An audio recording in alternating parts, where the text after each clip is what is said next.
Have you ever woken up in the middle of the night with your mind racing about all the things that could go wrong tomorrow? Maybe it's bills you haven't paid yet, appointments you're nervous about, or the endless what-ifs that keep you tossing and turning. For a long time, that was my life. No matter how simple the day seemed, I carried the weight of tomorrow on my shoulders every single day. I was constantly thinking ahead, planning, worrying, and often exhausting myself before the day even started. And if you're over 60, I know you might relate, because life seems to get more unpredictable the older we get, and it's easy to let worry take up residence in our minds. But something happened to me, something that changed everything. There was a day, just one ordinary day, when I finally realized that worrying about tomorrow wasn't helping me, it was stealing from today. I decided, almost on a whim, to stop. And that single decision reshaped the way I live my life and the way I feel about every moment. In this video, I want to share that journey with you because I believe it's never too late to find freedom from worry. We'll explore how letting go of tomorrow's anxieties can bring peace, clarity, and even joy into your daily life, and I'll give you practical ways to start doing it yourself. Let's start with the first step I took, noticing the moments when worry sneaks in. For me, it wasn't a loud, obvious thing. It was subtle, a tightening in my chest when I thought about unpaid bills, a small gnawing anxiety before family gatherings, a hesitation before making even simple decisions.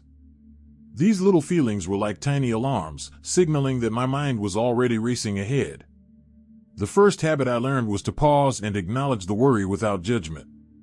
Instead of immediately trying to solve everything or push it away, I started to notice it. There's that worry again. Simply naming it, recognizing it as a visitor rather than letting it run the house, made it feel smaller. That awareness is powerful because most of the time, worry grows unnoticed, feeding off your attention.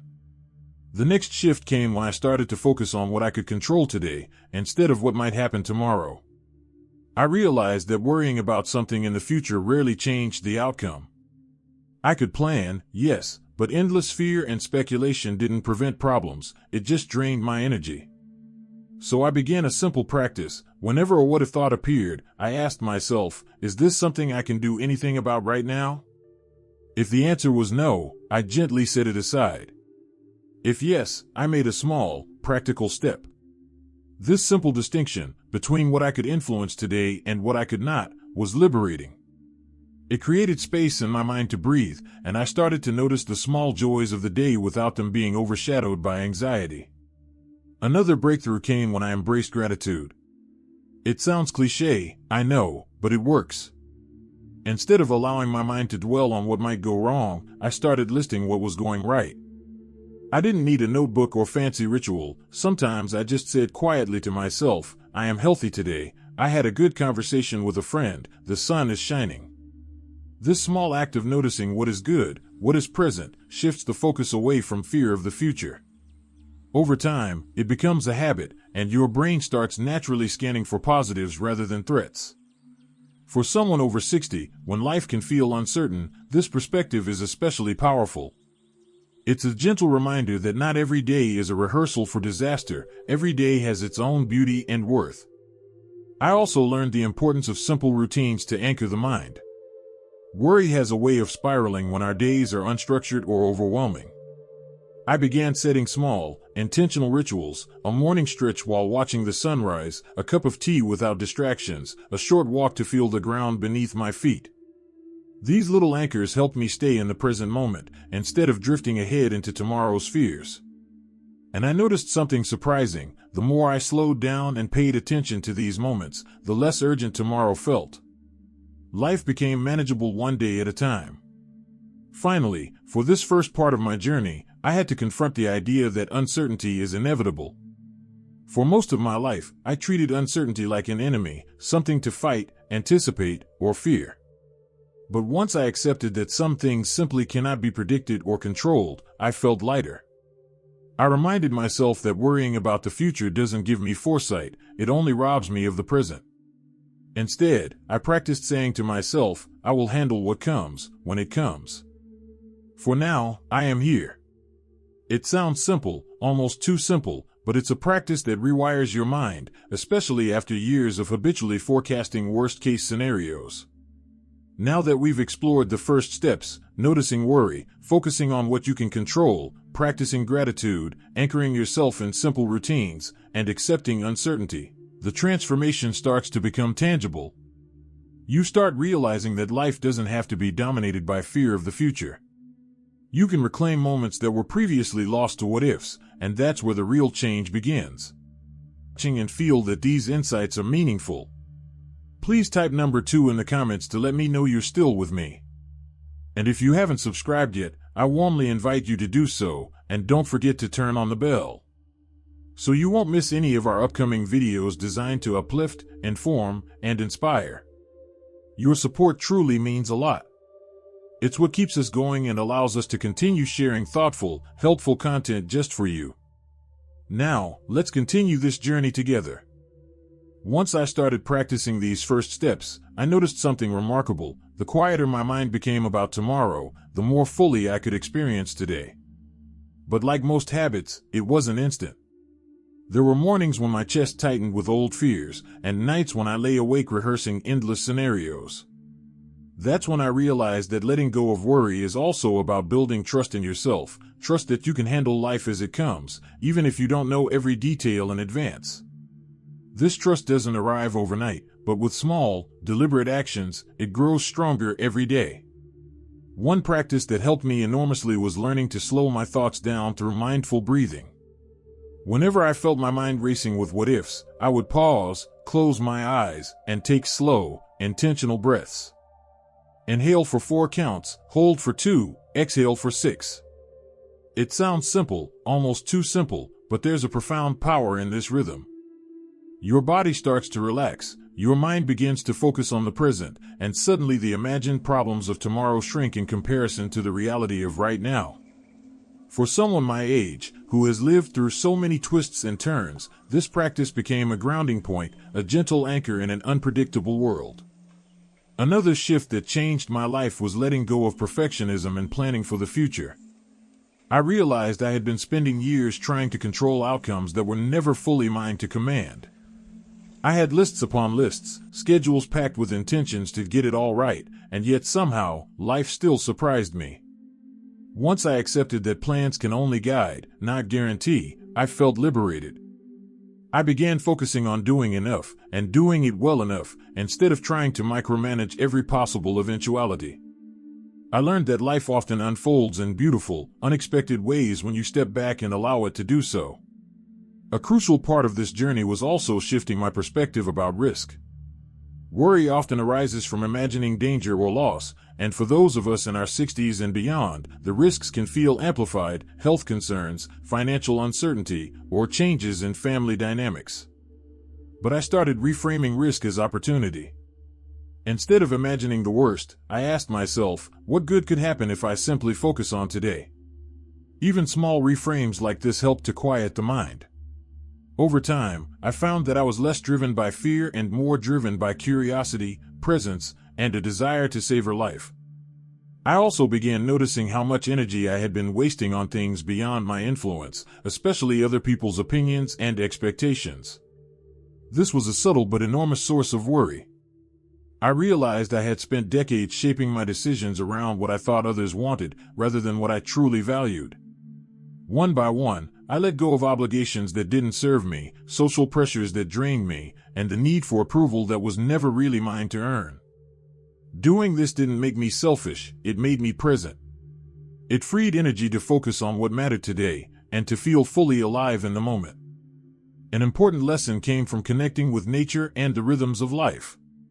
Sitting outside in the garden, watching the birds, feeling the wind on my face, these moments reminded me that life moves in cycles, and worrying cannot hasten or halt the natural flow.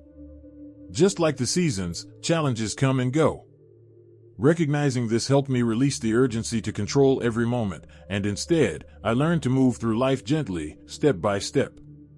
I discovered that nature doesn't rush, yet everything gets done, a reminder that I, too, could navigate life without relentless worry. Alongside these practices, I learned the value of sharing my feelings. Talking with friends or loved ones about my fears, rather than bottling them up, created a sense of relief. Simply expressing what I was anxious about, hearing it out loud, and sometimes laughing at the absurdity of it, helped dissolve the power worry held over me.